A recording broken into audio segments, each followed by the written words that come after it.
Hi, it's me again with Corel Draw Tips and Tricks, and I've done many videos on the weld tool, but we have just two rectangles here, and we don't have copies of them. They're single individual things. If I weld them together with the weld tool, I get a welded object. Now, what this video is about is to weld them with the shape tool under Windows, Dockers, shaping. And if you check both these, so what we're going to do, we're going to uncheck off anything. We're going to check this.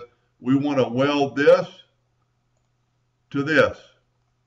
And what it did, it welded it, but now we have the original copy still in there.